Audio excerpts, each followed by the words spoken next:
किन्नर चुड़ैल। गोरखपुर नाम का एक गांव हुआ करता था।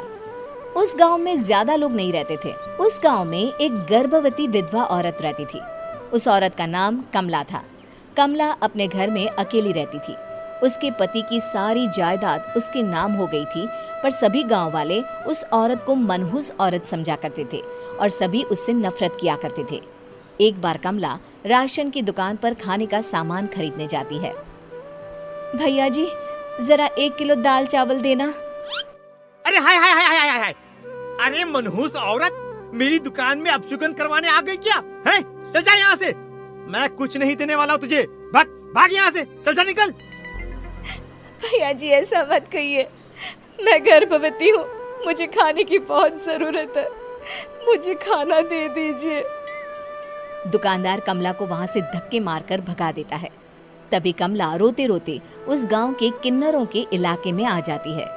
गांव वाले किन्नरों को उसी इलाके में रखा करते थे, क्योंकि वो लोग किन्नरों को पसंद नहीं करते थे और उनके इलाके में रहने से मना करते थे। तो किन्नरों ने उसी गांव में अपना एक इलाका बना लिया था। जब किन्नर लोग देखते हैं कि एक गर्भवती महिला रोते रोते उनके इलाके में आ गई है, तो सारे किन्नर कमला के पास जाकर उसका हाल पूछने लगते हैं। क्या हुआ बहन, तुम्हारी गर्भवती अवस्था में इतनी बुरी हालत कैसे है? तुम रो क्यों रही हो? तुम डरो मत, हम तुम्हें कोई नुकसान नहीं पहुंचाएंगे। तुम शांत होकर सब बताओ कि हुआ क्या है। मैं कमला हूँ। मैं गांव के दूसरे इलाके से आई हूँ। 2 महीने पहले ही मेरे पति की मौत हुई है। मुझे गांव के लोग मनहूस मानते हैं, क्योंकि मैं विधवा हूँ और गर्भवती भी। वहाँ के लोग मुझे खाने के लिए कुछ बेचने के लिए भी तैयार नहीं, जिससे मेरा गुजारा नहीं हो रहा था। कोई बात नहीं कमला, हम तुम्हारा ख्याल रखेंगे। किन्नर लोग कमला को एक खाली घर में रहने के लिए जगह दे देते हैं और उसकी देखभाल भी करते हैं। कुछ ही महीने बाद कमला अपने बच्चे को जन्म देती है, पर अफसोस, कमला बच्चे को जन्म देते ही अपनी जान गंवा देती है। जब सब किन्नर बच्चे को देखते हैं तो बहुत खुश हो जाते हैं, क्योंकि वो बच्चा भी किन्नर ही था। कमला ने एक किन्नर बच्चे को जन्म दिया था। अब इस बच्चे की देखभाल कौन करेगा? हम तो इस बच्चे को गांव के दूसरे इलाके में भी नहीं भेज सकते। और तो क्या हुआ, इस बच्चे की माँ नहीं रही तो हम इसे पालेंगे। अब ये हमारे इलाके में रहेगा, हमारे साथ रहेगा। फिर वो किन्नर उस किन्नर बच्चे को गोद ले लेते हैं, उसका नामकरण कराते हैं। उस किन्नर बच्चे का नाम शक्ति रखा जाता है। देखते ही देखते शक्ति बड़ी होने लगती है। उसके रंग रूप बहुत सुंदर थे। वो बहुत सुंदर किन्नर दिखती है। एक दिन शक्ति एक किन्नर से पूछती है, माँ जी सुनिए ना, ये गांव के दूसरे इलाके में भी तो लोग रहते हैं, तो हम वहाँ क्यों नहीं जाते? हम उनसे अलग क्यों रहते हैं? शक्ति, क्योंकि वो लोग हमारे जैसे नहीं, वो लोग हमें पसंद नहीं करते, इसीलिए हम उनसे अलग रहते हैं। क्यों? वो हमें क्यों पसंद नहीं करते? मुझे एक बार उस इलाके में जाना है। मैं एक बार वहाँ जाकर घूम कर आऊं। शक्ति, खबरदार, जो तू उस इलाके में कभी भी गई तो अपनी जान नहीं गंवाना चाहती तो उस इलाके में कभी कदम भी नहीं रखेगी, समझी? इतना कहकर वो किन्नर वहाँ से चली जाती है। शक्ति उस किन्नर की बात सुनकर बहुत रोती है। माँ जी, ऐसा कैसे कह सकती है? उन्होंने इतनी सी बात के लिए मुझे इतना डांटा। अब तो मैं उस इलाके में जरूर जाऊंगी। फिर एक दिन शक्ति गांव के दूसरे इलाके में चुपके से जाती है। ये लोग तो हमारे जैसे ही इंसान हैं, तो ये हमसे नफरत क्यों करते हैं?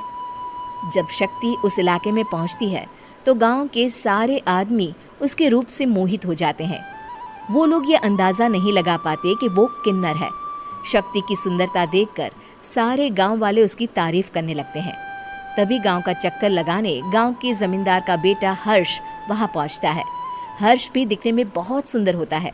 जब हर्ष ने शक्ति को देखा तो वो भी उससे मोहित हो गया, और जब शक्ति की नजर हर्ष पर पड़ी तो वो हर्ष को देखकर मोहित हो गई। आपको पहले कभी इस गांव में देखा नहीं। इस गांव में आप नए हैं क्या? जी नहीं, वो मैं बस। तभी शक्ति बोलते बोलते रुक जाती है और मन में सोचने लगती है, अगर मैंने इनको बता दिया कि मैं दूसरे इलाके से आई हूँ तो वो समझ जाएंगे कि मैं किन्नर हूँ, इसलिए मुझे इनसे झूठ ही बोलना पड़ेगा। शक्ति हर्ष को कहती है, जी हाँ, मैं इस गांव में नई आई हूँ, यहाँ अकेली रहती हूँ। वैसे आप कौन है? आप भी इसी गांव में रहते हैं? जी हाँ, मैं इस गांव के जमींदार का बेटा हूँ। आपको किसी भी चीज की जरूरत पड़े तो आप मुझे बता देना, मुझे अच्छा लगेगा। ऐसे ही शक्ति और हर्ष एक दूसरे से रोज मिलने लगते। वो दोनों अपने प्यार का इजहार करने एक दूसरे से मिलने जाते हैं। तभी शक्ति का पीछा करते करते एक किन्नर वहां आ जाती है। शक्ति, मैं तुमसे बहुत प्यार करता हूँ। मैं तुमसे शादी करना चाहता हूँ। क्या तुम मुझसे शादी करोगी? हाँ हर्ष, मैं तुमसे शादी करूंगी, पर मैं तुमको अपने बारे में एक सच्चाई बताना चाहती हूँ जो मैंने तुमसे छुपा कर रखी है। तभी उनके बीच में ही वो किन्नर आ जाती है। शक्ति, तेरी हिम्मत कैसे हुई ऐसा करने की? वो किन्नर शक्ति को खींचकर गांव के जमींदार के पास ले जाती है। हर्ष भी वहां शक्ति को बचाने के लिए पहुंच जाता है। जमींदार शक्ति और हर्ष के प्यार के बारे में सुनकर गुस्से में आ जाता है और शक्ति को गांव के बाहर निकालने की सजा देता है। शक्ति ये बात सहन नहीं कर पाती और कुएं में कूदकर अपनी जान दे देती है। जमींदार हर्ष की शादी गांव की एक लड़की से करवा देता है, पर हर्ष इस शादी से खुश नहीं होता। शक्ति अपना बदला लेने के लिए मरने के बाद किन्नर चुड़ैल बन जाती है। अब मैं इन गांव वालों को नहीं छोड़ूंगी, अब इनसे मैं अपने प्यार का बदला लूंगी। किन्नर चुड़ैल गांव वालों को परेशान करना शुरू कर देती है। एक बार वो रात को गांव के खेतों में पहुंच जाती है और वहां आग लगा देती है। सारी फसल जल के राख हो जाती है। जब एक आदमी रात को उठकर देखता है कि खेत में आग लग गई है तो वो वहां पहुंच जाता है। वो देखता है कि खेतों के बीचों बीच एक किन्नर चुड़ैल खड़ी है और वहां खड़े होकर ताली बजा रही है। गांव वाला किन्नर चुड़ैल को देखकर बेहोश हो जाता है। जब सुबह उस आदमी को होश आता है तो वो सीधा जमींदार के पास जाता है। अरे जमींदार साहब, अरे वो किन्नर चुड़ैल ने मेरी सारी फसल जला दी। अब मैं क्या करूंगा? क्या होगा मेरा? जमींदार चुड़ैल किन्नर का नाम सुनते ही सब कुछ समझ जाता है। अब वो बहुत डर जाता है। उसी रात को जब जमींदार डर के मारे अपने कमरे में सो नहीं पाता, तभी वहां अचानक से किन्नर चुड़ैल आ जाती है। किन्नर चुड़ैल जोर जोर से जमींदार के आगे खड़ी होकर हंसने लगती है और ताली बजाने लगती है। जमींदार उस डरावनी किन्नर चुड़ैल को देखकर बहुत डर जाता है। तूने मेरे साथ बहुत बुरा किया, अब मैं तुझे जान से मार दूंगी। नहीं नहीं नहीं नहीं नहीं, मुझे माफ कर दो, मुझे मत मारो। मैं कभी ऐसा दोबारा नहीं करूंगा। अब तुम जो बोलोगी वही मैं करूंगा।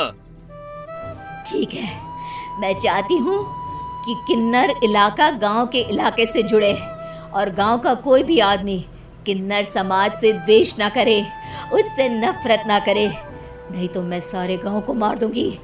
और तुम गांव में एक नया कानून बनाओ कि अगर किसी ने भी किन्नर समाज को हानि पहुंचाने की कोशिश भी करी या इनसे भेदभाव करने की भी कोशिश करी तो उनको कड़ी से कड़ी सजा मिलेगी।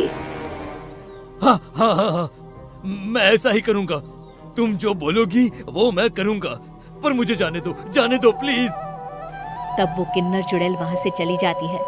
गांव का जमींदार किन्नर चुड़ैल का कहा मानते हुए दोनों इलाकों को एक कर देता है और नया कानून भी लागू कर देता है। तब से वहां किन्नर समाज और बाकी गांव वाले शांतिपूर्वक रहने लगते हैं।